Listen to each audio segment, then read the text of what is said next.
തെളിച്ചമുള്ള വാക്കുകളിലൂടെയും ആത്മവിശ്വാസത്തോടെയുള്ള നിലപാടുകളിലൂടെയും മലയാളി മനസ്സുകളിൽ ആഴത്തിൽ പതിഞ്ഞ വ്യക്തിത്വമാണ് ഇന്നത്തെ നമ്മുടെ അതിഥി. ഒരു മാധ്യമപ്രവർത്തക എന്ന നിലയിൽ മാത്രമല്ല, ഒരു ഫങ്ഷണൽ ന്യൂട്രീഷനിസ്റ്റ് എന്ന നിലയിലും അവർ തൻ്റെ വ്യക്തിമുദ്ര പതിപ്പിച്ചു. ബ്രിയോലീഗ് എന്ന ഹോളിസ്റ്റിക് ന്യൂട്രീഷൻ ആൻഡ് ഫിറ്റ്നസ് സെന്ററിന്റെ സ്ഥാപകയും ഇന്റർനാഷണൽ സ്കൂൾ ഓഫ് ഡിസൈനിന്റെ ഡയറക്ടറുമായും തിളങ്ങുന്ന ഈ വ്യക്തിത്വം സമൂഹത്തിൽ സ്ത്രീ ശക്തിയുടെ ഉജ്ജ്വലമായ ഒരു സാന്നിധ്യമാണ്. ബ്രിയോലീഗ് എന്ന് പറയുന്നത് ആദ്യം തന്നെ പറയണമല്ലോ, അതെൻ്റെ ഹൃദയത്തോട് ചേർത്ത് നിർത്തുന്ന ഒരു പേരാണ്. കാരണം എൻ്റെ പേഴ്സണൽ ട്രാൻസ്ഫോർമേഷൻ്റെ പേരിൽ ഞാൻ തുടങ്ങിയൊരു സ്ഥാപനമാണ്. എൻ്റെ ഒരു ലേറ്റ് 40s എന്ന് വേണേൽ പറയാം. ആ ഒരു പീരീഡിൽ കുറച്ചധികം അസുഖങ്ങൾ എന്നെ ബാധിക്കുകയും ഹോസ്പിറ്റലുകൾ കയറി ഇറങ്ങുകയും അതിൽ നിന്ന് പരിഹാരം കണ്ടെത്താൻ സാധിക്കാതെയും വന്നപ്പോൾ ഞാൻ എൻ്റെ ഇൻട്രസ്റ്റിൽ കുറേ റിസർച്ചുകൾ നടത്തി. അതിനുശേഷം ഞാൻ എൻ്റെ ന്യൂട്രീഷൻ ആൻഡ് ഡയറ്ററ്റിക്സ് എന്ന് പറയുന്ന സബ്ജക്റ്റിൽ PG എടുത്തു. കാരണം എൻ്റെ റിയലൈസേഷൻ എന്ന് പറയുന്നത് വളരെ ഹാർഡായിരുന്നു. ഹോസ്പിറ്റലുകളിൽ നിന്ന് നമുക്ക് എല്ലാ കാര്യങ്ങളിലും സസ്റ്റൈനബിൾ ആയിട്ടൊരു സൊല്യൂഷൻ കിട്ടില്ല എന്നുള്ളത് എനിക്ക് ബോധ്യപ്പെട്ട സമയത്താണ് ബ്രിയോലീഗ് centre for holistic nutrition and fitness എന്ന സ്ഥാപനം ഞാൻ തുടങ്ങിയത്. അതൊരു കമ്മ്യൂണിറ്റി ആയിട്ട് ഡെവലപ്പ് ചെയ്യുക, ആരോഗ്യം അല്ലെങ്കിൽ ഫിറ്റ്നസ് എന്ന് പറഞ്ഞാൽ ആരോഗ്യം ഫിറ്റ്നസ് രണ്ടാണെന്ന് എല്ലാവർക്കും അറിയാമല്ലോ. അതിനു വേണ്ടി സംസാരിക്കുന്ന, അതിനുവേണ്ടി പ്രവർത്തിക്കുന്ന ഒരു ഗ്രൂപ്പ് ഓഫ് ആൾക്കാരെ, എന്തൂസിയാസത്തോടു കൂടി പ്രവർത്തിക്കുന്ന ഒരു ഗ്രൂപ്പ് ഓഫ് ആൾക്കാരെ ബിൽഡ് ചെയ്യുക എന്നുള്ള ഉദ്ദേശത്തോടു കൂടി ഞാൻ തുടങ്ങിയതാണ് ബ്രിയോലീഗ് എന്ന് പറയുന്ന സ്ഥാപനം. മെയിൻലി ഞാൻ ഫോക്കസ് ചെയ്യുന്നത് ഹോളിസ്റ്റിക് ന്യൂട്രീഷനാണ്. അതായത് ഒരു പേഴ്സണൽ ന്യൂട്രീഷൻ്റെ ലെവലിൽ ഒരു വ്യക്തിയുടെ ആരോഗ്യത്തെ ബാധിക്കുന്ന എല്ലാ കാര്യങ്ങളിലും പൂർണ്ണമായിട്ട് അനാലിസിസ് നടത്തി രോഗാവസ്ഥയെ നിയന്ത്രിക്കുക എന്നുള്ളതാണ് നമ്മുടെ ഒരു മെയിൻ ഒബ്ജക്റ്റീവ് എന്ന് പറയുന്നത്. ഇതാണ് ബ്രിയോലീഗിൻ്റെ ഒരു ബാക്ക്ഗ്രൗണ്ട്. ഞാൻ ഉദ്യോഗസ്ഥയായിട്ട് 25 വർഷം ഇരുന്ന ഒരാളാണ്. അതിൽ നിന്ന് ഇങ്ങനൊരു സ്ഥാപനം തുടങ്ങി ഒരു ഓൺട്രപ്രണറായി മാറുക എന്നുള്ള തീരുമാനം വളരെ നിർണായകമായിരുന്നു. കാരണം പലരും ആ ഡിസിഷനോട് യോജിച്ചില്ല. പക്ഷേ ആ തീരുമാനം ഒരിക്കലും തെറ്റിയിട്ടില്ല എന്ന് ഞാൻ പൂർണ്ണമായിട്ടും വിശ്വസിക്കുന്നു.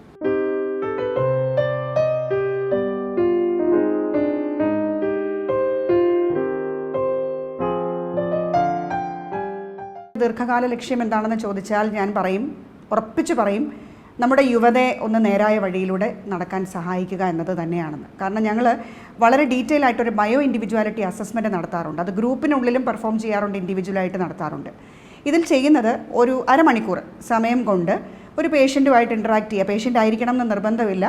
നല്ല രീതിയിൽ ഹെൽത്തി ആയിട്ടുള്ളൊരു ലൈഫിലേക്ക് ട്രാൻസ്ഫോം ചെയ്യാൻ ആഗ്രഹിക്കുന്ന ഏതൊരു വ്യക്തിക്കും, അവരെ ഞാൻ പേഷ്യൻ്റ് എന്ന് വിളിക്കത്തില്ല, ഈ ഒരു ബയോ ഇൻഡിവിജ്വാലിറ്റി അസസ്മെൻറ്റിന് വിധേയമാകാം. അതിലൂടെ ഞങ്ങൾ ചെയ്യുന്നത് ജീവിതശൈലി, ക്ലിനിക്കലായിട്ട് ഇപ്പോൾ നിലവിൽ ബ്ലഡ് ടെസ്റ്റിലൂടെ കണ്ടെത്തുന്ന കണ്ടീഷൻസ് എന്തൊക്കെയാണ്, അവരുടെ കുടുംബത്തിലെ ആരോഗ്യ സംബന്ധമായ, അതായത് ജനറ്റിക് ആയിട്ടുള്ള ഫാക്ടേഴ്സ് എന്തൊക്കെയാണ്, അതേപോലെ ഡയറ്റ് പ്രധാനമാണെങ്കിൽ തന്നെയും അതിനോടൊപ്പം തന്നെ പ്രാധാന്യത്തോടു കൂടി പരിഗണിക്കുന്ന മറ്റു കാര്യങ്ങളാണ് ഞാൻ മുൻപേ പറഞ്ഞത്, ജീവിതശൈലിയും ജനിതക ഫാക്ടേഴ്സും ഒക്കെ. ഇതെല്ലാം ഡീറ്റെയിൽ ആയിട്ട് ഇവാലുവേറ്റ് ചെയ്തിട്ട് ഇതിൻ്റെ എല്ലാം കൂടിയ ഒരു റിസ്ക് അനാലിസിസ് നടത്തി നമ്മൾ പറഞ്ഞു കൊടുക്കുന്നൊരു പ്രൊസീജിയറുണ്ട്. ഈ പ്രൊസീജിയറിൽ നമ്മൾ കാണുന്ന ഏറ്റവും അലാമിംഗ് ആയിട്ടുള്ള കാര്യം, നമ്മുടെ യുവാക്കളിൽ അല്ലെങ്കിൽ യുവതികളിൽ ഒരുപാട് അലാമിംഗ് ആയിട്ടുള്ള കണ്ടീഷൻസ് ഉണ്ട്. ഒരുപാട് റിസ്കി ആയിട്ടുള്ളൊരു ജീവിതശൈലിയാണ് അവർ കൊണ്ടു നടക്കുന്നത്. ഭക്ഷണത്തിൻ്റെ കാര്യത്തിലായാലും ജീവിതശൈലിയുടെ കാര്യത്തിലായാലും കുഞ്ഞുങ്ങളിൽ ഒരുപാട് മാറ്റങ്ങൾ വരേണ്ടതുണ്ട്. സ്കൂൾ തലത്തിൽ തൊട്ട് ആ ഒരു മാറ്റം വളരെ അനിവാര്യമായിരിക്കുന്നു എന്നാണ് നമ്മുടെ ഈ ബയോ ഇൻഡിവിജ്വാലിറ്റി അസസ്മെൻറ്റ് വഴി ഞങ്ങളുടെ കണ്ടെത്തൽ. ആ ഏരിയയിൽ എന്തെങ്കിലും കൂടുതലായിട്ട് വർക്ക് ചെയ്യണം എന്നുള്ളത് തന്നെയാണ് ബ്രിയോലീഗിൻ്റെ ഒരു ലക്ഷ്യം.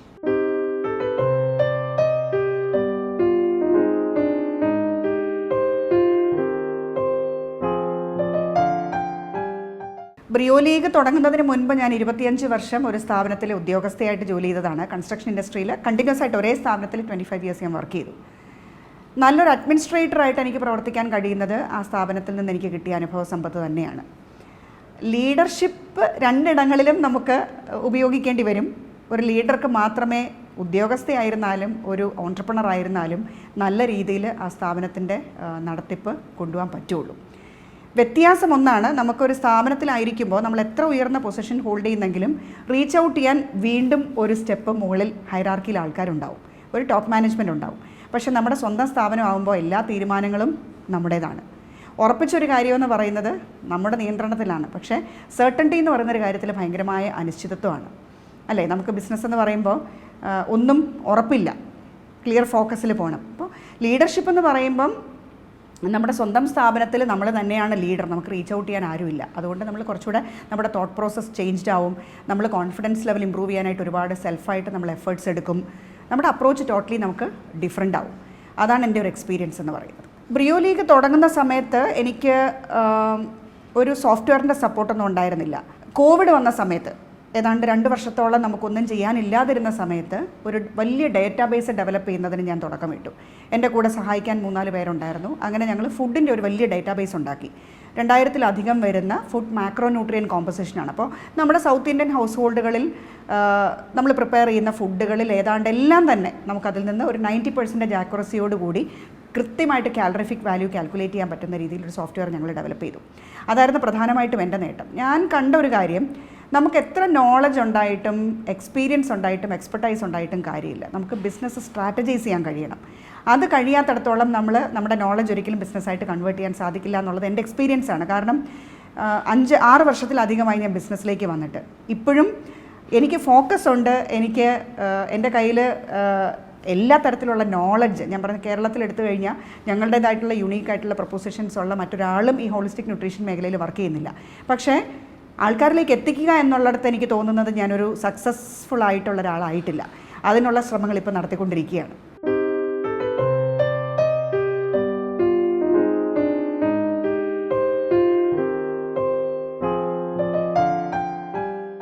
കഴിഞ്ഞ വർഷം എൻ്റെ ഒരു അഡ്മിനിസ്ട്രേറ്റീവ് കേപ്പബിലിറ്റി അല്ലെങ്കിൽ ആ എക്സ്പീരിയൻസ് അറിഞ്ഞിട്ട് ഇൻ്റർനാഷണൽ സ്കൂൾ ഓഫ് ഡിസൈൻ്റെ ഭാഗമാകാനായിട്ട് അതിൻ്റെ ഫ്രാഞ്ചൈസി എടുത്ത അജിത എന്നെ അപ്രോച്ച് ചെയ്യുന്നതും ഞങ്ങൾ കൈ കൊടുക്കുന്നതും ഇൻ്റർനാഷണൽ സ്കൂൾ ഓഫ് ഡിസൈൻ ഞങ്ങൾ കഴിഞ്ഞ വർഷം ലോഞ്ച് ചെയ്യുന്നതും ഇപ്പോൾ അഡ്മിഷൻ പ്രോസസ്സൊക്കെ നടക്കുന്നു.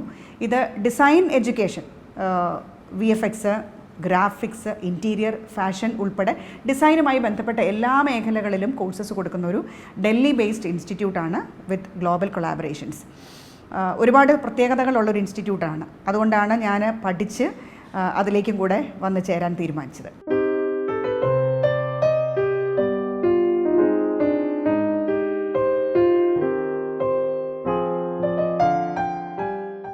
പുതിയ ഏത് കാര്യം വന്നാലും അതിനെക്കുറിച്ച് ഡീറ്റെയിൽ ആയിട്ട് ഇൻ ഡീറ്റെയിൽ എന്ന് പറയാം പഠിക്കുക എന്ന് പറയുന്നത് എനിക്ക് പണ്ട് തൊട്ടേ താല്പര്യമുള്ളൊരു കാര്യമാണ്. ഇപ്പോൾ കൺസ്ട്രക്ഷൻ ഇൻഡസ്ട്രി ഇരുന്ന സമയത്ത് ബിൽഡിംഗ് റൂൾസ് പഠിക്കുക, അത് ന്യൂസ് ഫ്ലോറിലേക്ക് പോകുമ്പോൾ ഞാൻ ഈ ബിൽഡിംഗ് റൂളിൻ്റെ KMBRൻ്റെ ബുക്ക് കൊണ്ടുപോകും. അത് കംപ്ലീറ്റ് ആയിട്ട് വായിച്ച് റിവൈസ് ചെയ്ത് ആർക്കിടെക്ട്സുമായിട്ട് കോർഡിനേറ്റ് ചെയ്യുന്നത് കൂടുതലും ഞാൻ തന്നെയായിരുന്നു. ഒരു ആർക്കിടെക്ചറൽ ബാക്ക്ഗ്രൗണ്ടും ഇല്ലാത്ത ഞാൻ തന്നെയായിരുന്നു മൾട്ടി സ്റ്റോറേഡ് ബിൽഡിങ്സിൻ്റെ ഒക്കെ ഡിസൈനിൽ ഏറ്റവും കൂടുതൽ പാർട്ടിസിപ്പേറ്റ് ചെയ്യുന്നത്. ബ്രിയോ ലീഗ് സ്റ്റാർട്ട് ചെയ്ത സമയത്തും എനിക്ക് പ്രിസിഷൻ്റെ ആളാണ് ഞാൻ, പെർഫെക്ഷൻ്റെ ആളാണ്. അപ്പോൾ ഏത് കാര്യം നമ്മൾ ചെയ്യുന്നതും പറയുന്നതും തെറ്റാൻ പാടില്ല എന്ന് നിർബന്ധമുള്ളത് കൊണ്ട് തന്നെ ഏറ്റവും കൂടുതലായിട്ട് റിസർച്ച് ചെയ്യുക എന്ന് പറയുന്നത് ഞാൻ എല്ലാ രംഗങ്ങളിലും അത് വളരെ സ്ട്രിക്റ്റ് ആയിട്ട് പാലിക്കുന്നൊരു കാര്യമാണ്. INSTയുടെ കാര്യത്തിൽ അതുപോലെ തന്നെയാണ്. ഇൻസ്റ്റിറ്റ്യൂട്ട് നമ്മളൊത്തിരി കോമ്പറ്റീഷൻ ഉള്ളൊരു ഫീൽഡാണ് എഡ്യൂക്കേഷൻ എന്ന് പറയുന്നത് സെക്ടർ.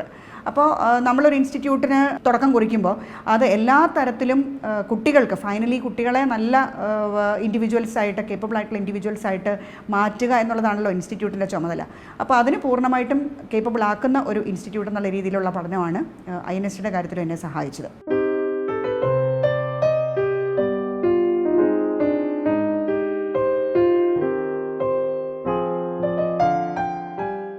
മീഡിയയിലേക്ക് ഞാൻ വരാനിടയായത് ദൂരദർശനിൽ ഞങ്ങളുടെ ഒരു ഡിസ്റ്റൻറ്റ് റിലേറ്റീവ് തന്നെ വിളിച്ചിട്ടൊരു 1-2 എപ്പിസോഡ് ചെയ്തതായിട്ടാണ് എൻ്റെ ഓർമ്മ. അതിനുശേഷം ഞാൻ ഇവിടെ വന്ന് തിരുവനന്തപുരത്ത് വന്ന ഡിഗ്രിയൊക്കെ കഴിഞ്ഞ് ഒരു ചെറിയ ജോലിയിൽ ഇരിക്കുന്ന സമയത്ത് ഞാൻ പാളയത്തൂടെ സ്കൂട്ടർ ഓടിച്ച് ഞാൻ പോകുന്നു. അപ്പോൾ എൻ്റെ ഒരു സുഹൃത്ത്, പഴയ സഹപാഠി, ഡിഗ്രിക്ക് എൻ്റെ കൂടെ സൈക്കോളജിക്ക് ഉണ്ടായിരുന്ന മഞ്ജു വന്ന് ഏഷ്യാനെറ്റിലെ പ്രൊഡ്യൂസറാണ്. അപ്പോൾ മഞ്ജു എന്നെ തടഞ്ഞു നിർത്തി വഴി വെച്ച് കണ്ടിട്ട് ചോദിച്ചു, മീഡിയയിൽ വരാൻ താല്പര്യമുണ്ടോ എന്ന് ചോദിച്ചു. ഞാൻ പറഞ്ഞു വൈ നോട്ട്, അപ്പോൾ നമുക്കൊന്ന് ശ്രമിച്ച് നോക്കാമെന്ന് പറഞ്ഞു. അങ്ങനെ ഓഡിഷന് പോയി. ഏഷ്യാനെറ്റിൽ ഞാൻ അങ്ങനെ സിനിമ ഡയറി എന്ന പ്രോഗ്രാം അവതരിപ്പിച്ച് തുടങ്ങുന്നത് അങ്ങനെയാണ്. മഞ്ജു എന്ന് വളരെ ആക്റ്റീവായിട്ടുള്ളൊരു സിനിമ ആക്ട്രസ്സാണ് മഞ്ജുശ്രീ. അതിനുശേഷമാണ് സൂര്യയിൽ ഞാൻ വരുന്നത്. സൂര്യയിൽ സതീഷ് ബാബു പയ്യന്നൂരിൻ്റെ സിനിമാസ്കോപ്പ് എന്ന് പറഞ്ഞ പ്രോഗ്രാം, അതായിരുന്നു ഏറ്റവും കൂടുതൽ ഞാൻ ആസ്വദിച്ച് ചെയ്തുവെന്ന് എനിക്ക് പറയാൻ കഴിയുക. കാരണം വളരെ സുദീർഘമായിട്ടുള്ള സ്ക്രിപ്റ്റ്, വളരെ രസകരമായിട്ടുള്ള സ്ക്രിപ്റ്റ് ചേട്ടൻ എഴുതും, തലേദിവസം രാത്രി വീട്ടിൽ കൊടുത്തയക്കും. അന്ന് ടെലിപ്രോംപ്റ്ററൊന്നുമില്ല, ഇരുന്ന് മുഴുവൻ കാണാതെ പഠിച്ച് ഒരുപാട് ടേക്സ് എടുക്കാതെ ആ പ്രോഗ്രാം 2-3 എപ്പിസോഡ് നമ്മൾ ഒരുമിച്ച് ഷൂട്ട് ചെയ്ത് വെക്കും. അതായിരുന്നു മീഡിയ സംബന്ധിച്ച് കാണാതെ പഠിച്ചിരുന്നൊരു കാലം. പിന്നെ ന്യൂസിലേക്ക് വരുമ്പം നാച്ചുറലി ആ ഒരു കാലഘട്ടം ആയപ്പോഴത്തേക്ക് ടെലിപ്രോംപ്റ്ററൊക്കെ വന്നു. സൂര്യയിലെ ന്യൂസ് പക്ഷേ അന്നും റെക്കോർഡഡായിരുന്നു. ഞങ്ങൾ സെക്കൻഡ് കട്ട് ന്യൂസ് ആദ്യം റെക്കോർഡ് ചെയ്യും, അതാദ്യം കാസറ്റ് അയക്കും, പിന്നെ ഒരു അരമണിക്കൂർ ബ്രേക്ക് കാണും, അവിടെ ഇരുന്ന് ഉറങ്ങും, പിന്നെ ഫസ്റ്റ് കട്ട് ന്യൂസ് എടുക്കും, അത് റെക്കോർഡ് ചെയ്ത് അയക്കും. അങ്ങനെയായിരുന്നു. ലൈവ് വായിക്കാൻ തുടങ്ങിയതൊക്കെ കൈരളി വന്ന ശേഷമാണ്. അപ്പോൾ ഞാൻ ശരിക്കും മാധ്യമ എക്സ്പീരിയൻസിനെ കുറിച്ച് പറയുകയാണെങ്കിൽ, സൂര്യയിൽ നമ്മൾ ഈ ലൈവ് പോകാൻ സാധ്യമായിരുന്നപ്പോഴും അത് ചെയ്യാതിരുന്നത് കൊണ്ട് നമുക്ക് ഒരുപാട്, അന്ന് സൂര്യയിൽ വർക്ക് ചെയ്ത പല ആൾക്കാർക്കും ലൈവ് പോകുന്നതിന് ഒത്തിരി ബുദ്ധിമുട്ടുണ്ടായിരുന്നു. ഞാനും സമകാലിക പ്രശ്നങ്ങളെക്കുറിച്ച് ചർച്ച ചെയ്യാനോ അങ്ങനെയൊക്കെ എനിക്ക് ബുദ്ധിമുട്ടുണ്ടായിരുന്നു. അങ്ങനെയാണ് സത്യം പറഞ്ഞാൽ ഞാൻ മീഡിയയിൽ നിന്ന് പിന്നെ ഒരു കോൺഫിഡൻസ് കുറവ് കൊണ്ട് ഞാൻ മാറി നിൽക്കാൻ ഇടയായത്. മീഡിയ അല്ലാതെ തന്നെ ഞാൻ സ്റ്റേജ് ആങ്കറായിട്ട് ഒരുപാട് വർഷത്തെ എക്സ്പീരിയൻസ് ഉള്ള ആളാണ്. 600 സ്റ്റേജുകൾ ഞാൻ കംപ്ലീറ്റ് ചെയ്തിട്ടുണ്ട്. ഞാനിതിൽ ഏറ്റവും കൂടുതൽ ഗ്രാറ്റിറ്റ്യൂഡോടുകൂടി ഓർക്കുന്നത് സൂര്യകൃഷ്ണമൂർത്തി സാറിനെയാണ്. കാരണം ആദ്യം സ്റ്റേജിൽ എങ്ങനെയാണ് ഒരു പ്രസൻറ്റർ ആയിരിക്കേണ്ടതെന്ന് പഠിപ്പിച്ച് തന്നത് തൊട്ട് നമ്മളെ മോട്ടിവേറ്റ് ചെയ്ത് നമ്മളെ ഓരോ ദിവസവും ഈ ഇംപ്രൊവൈസ് ചെയ്യാനായിട്ട് ഹെൽപ്പ് ചെയ്ത് കൊണ്ടുവന്നൊരു വ്യക്തിയാണ്. സാറിനെ എനിക്ക് പരിചയപ്പെടുത്തിയത് ഞാൻ വർക്ക് ചെയ്ത കൺസ്ട്രക്ഷൻ കമ്പനിയുടെ MD ആയിരുന്ന രഘു സാറാണ്. ഇവരെ രണ്ടുപേരെ എനിക്ക് ഒരു കാരണവശാലും മറക്കാനൊക്കത്തില്ല. കാരണം ആ ഒരു രംഗത്തേക്കുള്ള എൻ്റെ പ്രവേശനം എന്ന് പറയുന്നത് വലിയൊരു മൈൽ സ്റ്റോൺ തന്നെയായിരുന്നു. മീഡിയയിൽ, വിഷ്വൽ മീഡിയയിൽ Manju, first of all Manju. രണ്ടാമതും ഏറ്റവും പ്രധാനപ്പെട്ടത്, ഒരിക്കലും മറക്കാൻ പറ്റാത്തൊരു പേരാണ് സതീഷ് ബാബു പയ്യന്നൂർ. ഭയങ്കര മോട്ടിവേഷനായിരുന്നു ചേട്ടൻ എന്നെ സംബന്ധിച്ചിടത്തോളം, ഭയങ്കര ഇൻസ്പിറേഷനായിരുന്നു. ഇവരെയൊക്കെ ഒരിക്കലും മറന്നിട്ട് നമുക്കൊരു മുന്നോട്ടൊരു പോക്കില്ല.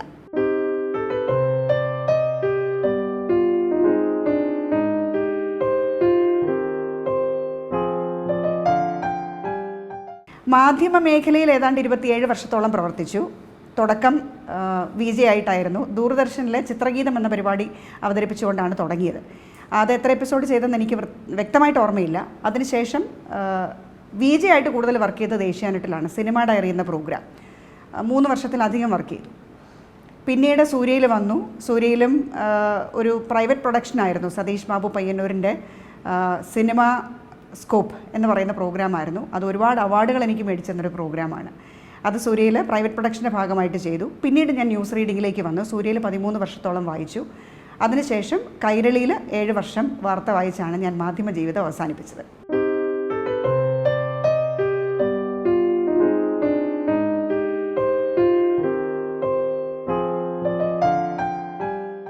ഞങ്ങളൊക്കെ വർക്ക് ചെയ്തിരുന്ന കാലത്ത് മാധ്യമ പ്രവർത്തനം എന്ന് പറയുന്നത് കുറച്ച് വളരെ ക്ലോസ്ഡ് ആയിട്ട്, വളരെ ലിമിറ്റഡ് ആയിട്ട് ഒരു എൻ്റർടൈൻമെൻറ്റ് കൊടുക്കുന്ന ഒരു കാലഘട്ടത്തെക്കുറിച്ചാണ് എനിക്ക് ഓർമ്മയുള്ളത്. ഇപ്പോൾ ന്യൂസ് തന്നെ വായിക്കുമ്പോൾ റൗണ്ട് അപ്പ് ബുള്ളറ്റിൻസ് മാത്രമേ ഉള്ളൂ. അന്നത്തെ ഒരു ദിവസം സംഭവിച്ച കാര്യങ്ങൾ, രാജ്യം മൊത്തം സംഭവിച്ച അല്ലെങ്കിൽ കേരളത്തിൽ മൊത്തം സംഭവിച്ച ജനങ്ങൾ അറിയേണ്ട കാര്യങ്ങളെക്കുറിച്ച് വളരെ സംക്ഷിപ്തമായിട്ട് അവതരിപ്പിക്കുന്ന ഒരു പരിപാടി മാത്രമായിരുന്നു ന്യൂസ്.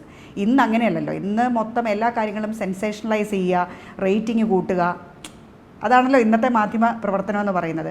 ഞാൻ സത്യം പറഞ്ഞാൽ ഇപ്പോൾ ന്യൂസ് കാണാറില്ല. അതാണ് എനിക്ക് ഇന്നത്തെ മാധ്യമ പ്രവർത്തനത്തെക്കുറിച്ച് പറയാൻ പറ്റുന്ന ഏറ്റവും നല്ല ഒപ്പീനിയൻ.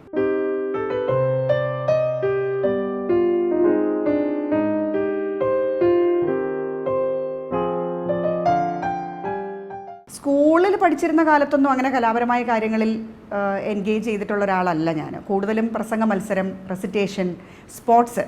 ഞാൻ സ്പോർട്സ് താരമായിരുന്നു കേട്ടോ. ഡിസ്ട്രിക്ട് ലെവൽ വരെ ചാമ്പ്യൻ ആയിട്ടുണ്ട്. അതിനുശേഷം പിന്നെ അങ്ങോട്ട് പോയിട്ടില്ല. കാരണം ഹൈസ്കൂളൊക്കെ ആയപ്പോഴത്തേക്ക് പഠിക്കുക എന്നുള്ള കാര്യത്തിനായിരുന്നു എൻ്റെ വീട്ടിൽ കൂടുതൽ മുൻതൂക്കം കൊടുത്തിരുന്നത്.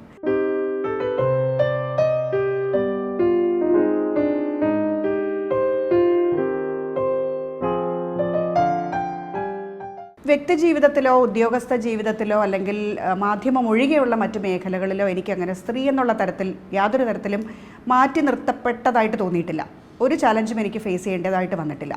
മാത്രമല്ല, ഒരുപക്ഷെ അങ്ങനത്തെ ഒരു സ്റ്റാൻഡ് അന്ന് തന്നെ എടുത്തത് കൊണ്ടായിരിക്കാം അത്യാവശ്യം ബഹുമാനം എനിക്ക് കിട്ടുന്നുണ്ടെന്നാണ് എൻ്റെ വിശ്വാസം.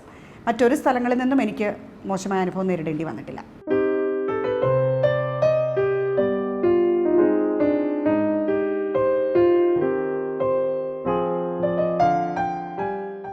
ഫാമിലി, ഞാൻ പൊൻകുന്നം സ്വദേശിയാണ്, കോട്ടയം ജില്ലയിലെ. ഫാദർ മരിച്ചുപോയി. എനിക്ക് 2 സഹോദരങ്ങളുണ്ട്. ഒരു ബ്രദറും ഒരു സിസ്റ്ററുമാണ്. അവർ രണ്ടുപേരും US-ലാണ്. അമ്മ ജീവിച്ചിരിപ്പുണ്ട്. അമ്മ എൻ്റെ കൂടെയാണ്, ട്രിവാൻഡ്രത്താണ്. ഹസ്ബൻഡും 2 കുട്ടികളുമാണ് എൻ്റെ കുടുംബം. ഹസ്ബൻഡ് ബിസിനസ്സാണ്. മക്കൾ 2 ആൺകുട്ടികളാണ്. മൂത്തയാൾ സൈക്കോളജിസ്റ്റായിട്ട് വർക്ക് ചെയ്യുന്നു. ഈ വർഷം അവൻ്റെ കല്യാണമാണ്. രണ്ടാമത്തെ ആൾ IT മേഖലയിൽ ജോലി ചെയ്യും.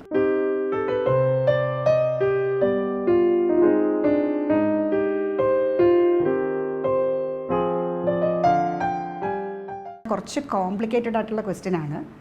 ഒരമ്മ എന്ന രീതിയിൽ അല്ലെങ്കിൽ ഒരു കുടുംബിനി എന്ന രീതിയിൽ ഞാൻ അത്ര നല്ല ആളാണെന്ന് ഞാൻ പറയത്തില്ല. കാരണം എൻ്റെ ഇൻട്രസ്റ്റ് എപ്പോഴും കുറച്ചുകൂടെ പുറത്തിറങ്ങി ജോലി ചെയ്യുക എന്നുള്ളതായിരുന്നത് കൊണ്ട് തന്നെ ഇപ്പോഴും അടുക്കളയിൽ ഞാൻ കയറാറില്ല. എനിക്ക് അടുക്കളയിൽ കയറി ഒരു ജോലിയും ചെയ്യുന്നത് എനിക്കിഷ്ടമല്ല.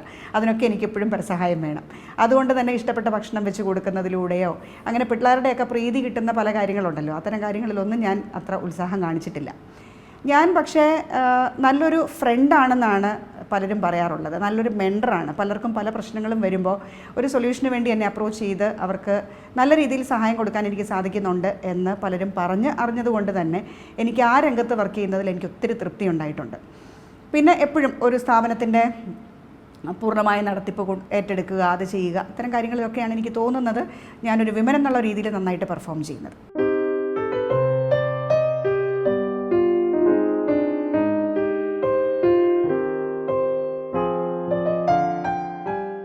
Continuous efforts leads to success എന്നാണ് ഞാൻ വിശ്വസിക്കുന്നത്. നമ്മൾ ചിലപ്പോൾ വളരെ നിരാശയായി പോകുന്ന സന്ദർഭങ്ങൾ എനിക്കുണ്ടായിട്ടുണ്ട്. എത്ര എഫേർട്സ് ഇട്ടിട്ടും അത് സക്സസ്ഫുൾ ആവുന്നില്ലല്ലോ എന്നുള്ളത്. പക്ഷേ കീപ്പ് വർക്കിംഗ് എന്നുള്ളതാണ് എന്നെ സംബന്ധിച്ചിടത്തോളം സക്സസ്സിലേക്കുള്ള ഒരു ചുവടായിട്ട് ഞാൻ കാണുന്നത്. നമ്മൾ ഒരു ഓൺട്രപ്രണർ എന്നുള്ള രീതിയിൽ വരുമ്പോൾ അൺസർട്ടനിറ്റി എക്സ്പെക്റ്റ് ചെയ്ത് പ്രവർത്തിക്കുക എന്ന് പറയുന്നതാണ് ഏറ്റവും പ്രധാനം.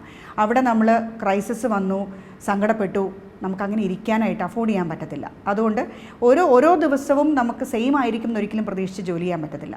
വളരെ കൃത്യമായിട്ടൊരു ഗോൾ ഉണ്ടാവുക, വളരെ കോൺഫിഡൻ്റ് ആയിട്ട് നമ്മുടെ കഴിവുകളിൽ പൂർണ്ണമായിട്ടും വിശ്വസിച്ചുകൊണ്ട് അതിന് റിസൾട്ട് വരുമെന്ന പ്രതീക്ഷയിൽ നമ്മൾ എന്നും എഫേർട്സ് കൂട്ടിയിട്ട് പ്രവർത്തിക്കുക. ഇതാണ് സക്സസിൻ്റെ മെയിൻ എലമെൻ്റ് എന്ന് ഞാൻ വിശ്വസിക്കുന്നു.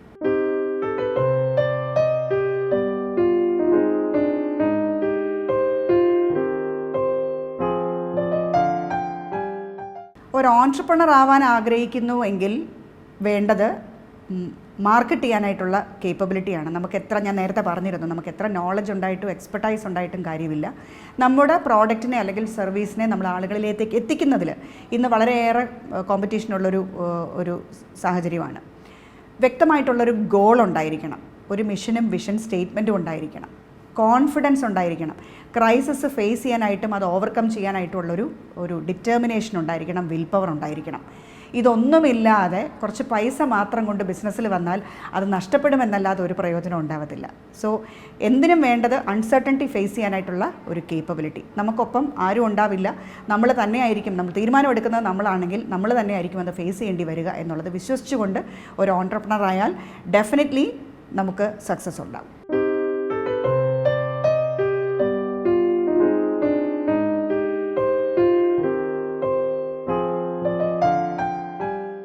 വിമൻ ഓൺട്രപ്രണർ നെറ്റ്വർക്ക് വെൻ എന്ന് പറയുന്ന ഓർഗനൈസേഷനിലേക്ക് ഞാൻ എത്തുന്നത് 2023 2023 ഞാൻ ജോയിൻ ചെയ്തത് തൊട്ട് 24 ഡിസംബർ വരെ ഞാൻ ആക്റ്റീവ് ആയിരുന്നോ എന്ന് ചോദിച്ചാൽ ഞാൻ അത്യാവശ്യം പ്രോഗ്രാമുകളിലൊക്കെ പങ്കെടുക്കുമെന്നുള്ളതല്ലാതെ ഞാൻ എൻ്റെ പ്രോഡക്ട്സോ സർവീസോ അവിടെ മാർക്കറ്റ് ചെയ്യാനായിട്ടൊന്നും അങ്ങനെ ശ്രമം നടത്തിയിട്ടില്ല. 2025 ഞാൻ വെൻ ട്രിവാൻഡ്രത്തിൻ്റെ പ്രസിഡൻ്റ് എന്നുള്ള പദവിയിലേക്ക് വരുന്നു. ആ ബാറ്റൺ ഞാൻ പഴയ പ്രസിഡൻറ്റിൽ നിന്ന് ഏറ്റെടുക്കുമ്പോൾ ഞാൻ കൂടുതൽ പഠിക്കുക എന്ന ഉദ്ദേശത്തോടു കൂടി തന്നെയാണ് ആ ഒരു പൊസിഷനിലേക്ക് എത്തുന്നത്. കാരണം അവിടെയുള്ള 160ഓളം ഓൺട്രപ്രണേഴ്സ് എങ്ങനെയാണ് ബിഹേവ് ചെയ്യുന്നത്, എങ്ങനെയാണ് അവരുടെ ചെറുതും വലുതുമായിട്ടുള്ള ബിസിനസ്സസ് പ്രൊമോട്ട് ചെയ്യുന്നത് എന്ന് കണ്ട് കഴിഞ്ഞ 2 വർഷത്തെ എക്സ്പീരിയൻസിൽ നിന്ന് ഞാനും ഇപ്പോഴും പഠിക്കുകയാണ്. അപ്പോൾ അത്തരം ഓർഗനൈസേഷൻസിൽ നിന്നുള്ള ഏറ്റവും പ്രധാനപ്പെട്ട ഗെയിൻ എന്താണെന്ന് വെച്ചാൽ പഠിക്കുക എന്ന് പറഞ്ഞാൽ ബിസിനസ് ചെയ്യുന്ന ആളുകൾ എങ്ങനെ ബിസിനസ് ചെയ്യുന്നു എന്ന് കാണുന്നത് തന്നെ ഒരു പഠനമാണ്. ഇതുകൂടാതെ തന്നെ ഓർഗനൈസേഷൻ ഒരുപാട് ലേണിംഗ് സെഷൻസ് പ്രൊവൈഡ് ചെയ്യുന്നുണ്ട്, അത് പഠിക്കാം. പിന്നെ 100-ലധികം വരുന്ന ആൾക്കാർ നമ്മുടെ പ്രോഡക്റ്റിനെ കുറിച്ച് അറിയുകയും നമുക്ക് വേണ്ടി സംസാരിക്കുകയും ചെയ്യുന്നത് ബിസിനസ്സിൽ വലിയൊരു നേട്ടം തന്നെയാണ്. ഇപ്പോൾ കമ്പൽഷനില്ല. വെന്നിനെ സംബന്ധിച്ചിടത്തോളം എന്നെ കൂടുതൽ അട്രാക്റ്റ് ചെയ്തൊരു കാര്യം മീറ്റിങ്ങുകൾ കർശനമായിട്ട് പങ്കെടുത്തിരിക്കണം, പിന്നെ ഒരുപാട് പണം ചിലവാക്കിയിട്ടുള്ളൊരു മെമ്പർഷിപ്പ് വ്യവസ്ഥയല്ല. അപ്പോൾ അത്തരം ഒരുപാട് ഫ്ലെക്സിബിലിറ്റിയോടുകൂടി വിമൻ ഓൺട്രപ്രണർഷിപ്പിനെ പ്രോത്സാഹിപ്പിക്കുന്ന ഒരു ഓർഗനൈസേഷനാണ് വെൻ. വളരെ നല്ലൊരു അറ്റ്മോസ്ഫിയറാണ്. സ്ത്രീ സംരംഭകരെ സംബന്ധിച്ചിടത്തോളം വളരാനും പഠിച്ചു വളരാൻ ആഗ്രഹിക്കുന്ന ഏതൊരാളെ സംബന്ധിച്ചിടത്തോളം നല്ലൊരു ഓർഗനൈസേഷനാണ്.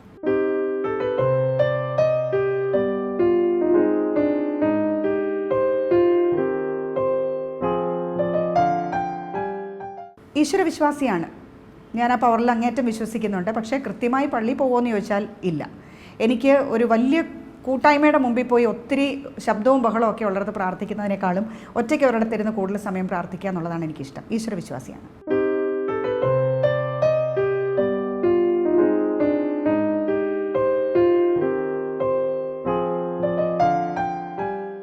ഫ്യൂച്ചർ പ്ലാൻസിനെ കുറിച്ച് പറയുകയാണെങ്കിൽ ബ്രിയോ ലീഗ് എന്ന് പറയുന്നത് ഗ്രോത്ത് പാത്തിലാണ്. ഞങ്ങൾക്ക് കുറച്ചുകൂടെ യുവതയിലേക്ക് ഇറങ്ങിച്ചെന്ന് പ്രവർത്തിക്കണം, സ്കൂളുകളിലേക്കൊക്കെ ഇറങ്ങിച്ചെന്ന് പ്രവർത്തിക്കണമെന്ന് ആഗ്രഹമുണ്ട്. കുട്ടികളെയും പേരൻസിനെയും ഒരുപോലെ ആരോഗ്യകാര്യങ്ങളിൽ അവർക്ക് ജീവിതശൈലിയിൽ എത്രത്തോളം പ്രാധാന്യമുണ്ടെന്ന് മനസ്സിലാക്കി കൊടുക്കുക. അത് വളരെ ചലഞ്ചിങ് ആയിട്ട് പലപ്പോഴും എനിക്ക് എക്സ്പീരിയൻസ് ചെയ്യാറുണ്ട്.